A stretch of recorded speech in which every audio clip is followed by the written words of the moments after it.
from. I'm going to call this the hard budget constraint case. People get dismissed.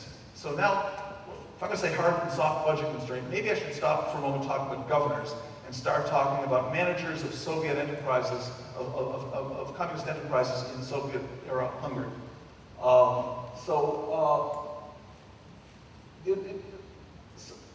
With the smaller L, everything's the same. The only thing is now, well, obviously we have to do, to get the right problem, I have to take into account the cost of crises. And I'll think about this gamma as being a maintenance budget, which is being misappropriated. So the present discounted value of all the prices you're going to get and the maintenance budget is this term here. And you have to add it to the value function. And that's what I'm calling W. We take into account, now that we have a question about how many crises there will be, we have to put the cost of crises and whether we're going to let the person have the maintenance budget or not. We have to put that in.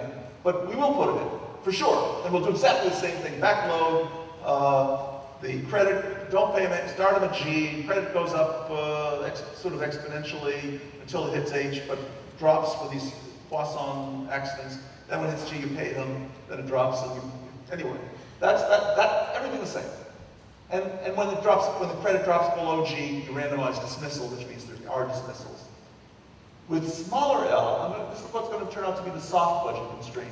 The new governor, at the beginning, starts at D, but is never dismissed. So D is the rebellion pail. That means we can't penalize the new governor.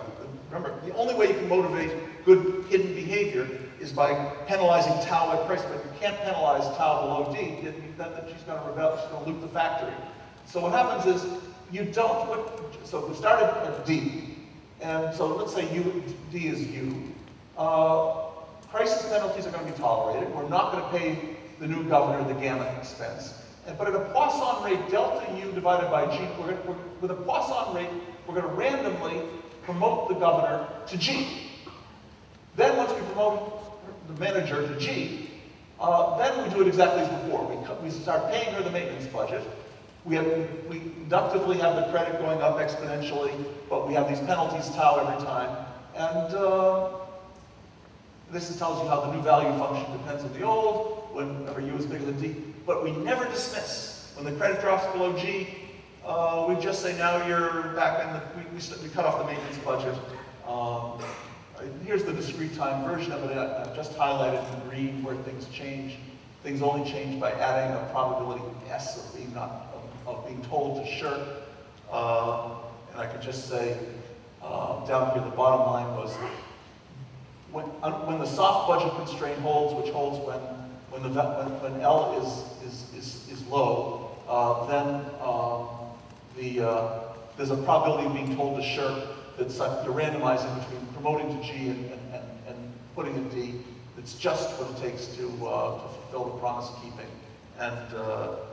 But nobody's ever dismissed. It's just some. So what happens? Let me look at this numerical example in the continuous time limit. I've got all my parameters. K is as before. K is 0.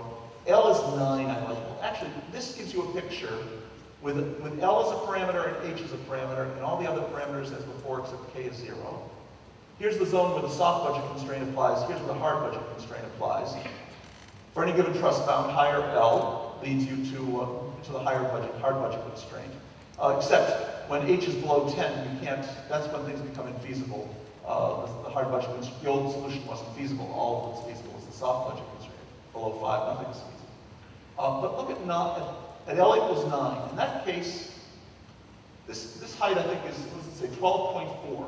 When H is less than 12.4 in this little numerical example, the hard budget constraint policy that we were using before is feasible. The trust bound is more than the G, the D plus tau that we need to promise. But it's cheaper, but we have a lot of turnover. There'd be too much turnover.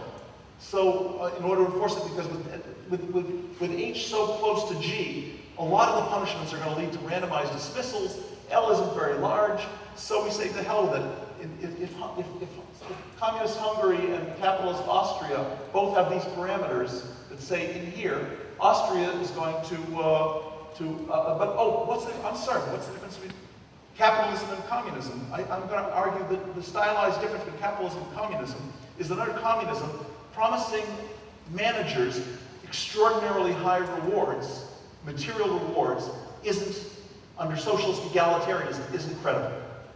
That's what I'm assuming isn't credible, that managers can't get, you know, filthy rich. But under capitalism, the manager, you could say to the manager, you know, if you've got a good performance, we'll give you a chance to buy out your division, and then, you know, you can leverage, and it could go a long way based on your managing this. And you can become extremely rich. That's capitalist countries don't mind that. So I want to argue that maybe notice the difference between the soft budget constraint was that nobody was ever getting dismissed, and we were tolerating a kind of bad behavior. Whereas the hard budget constraint, and a typical answer to why that was happening was because the masters in the central committee had a certain soft spot for people, for the workers, and they didn't want to terminate the firm, but it isn't really terminating the firm. You only have to punish the managers. Maybe they have a soft spot for the managers, and maybe they do.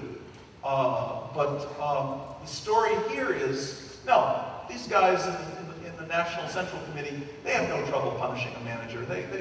But the problem is, they can't commit to letting the manager get very rich on the high end, and therefore, compared to Austria next door, they'd have too much turnover in these factories, given that in both factories, managers who don't expect a bright future and expected value when they behave well would loot the factory. The factory is worth looting. So that's the story. I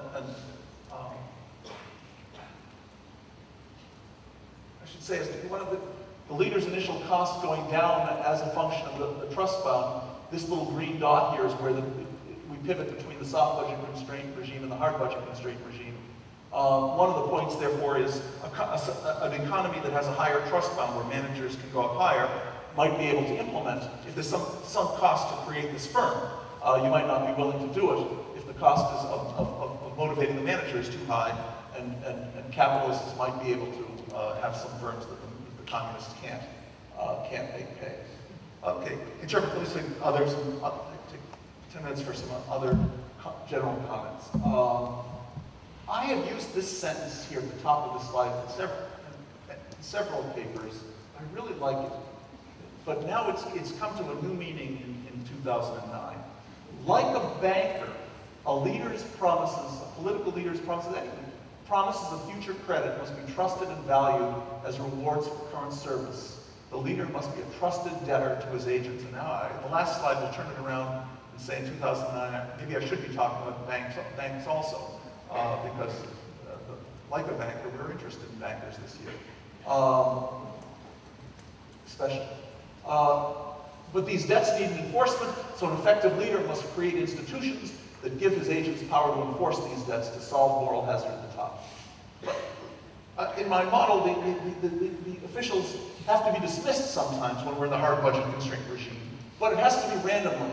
In this randomization, I set it up, I cooked it, so that in the randomization, you say, oh, it's like a randomized equilibrium. No, it's not like a randomized equilibrium, because the leader is not indifferent. In a randomized, when I play a randomized strategy in a Nash equilibrium, I'm indifferent between the pure strategies.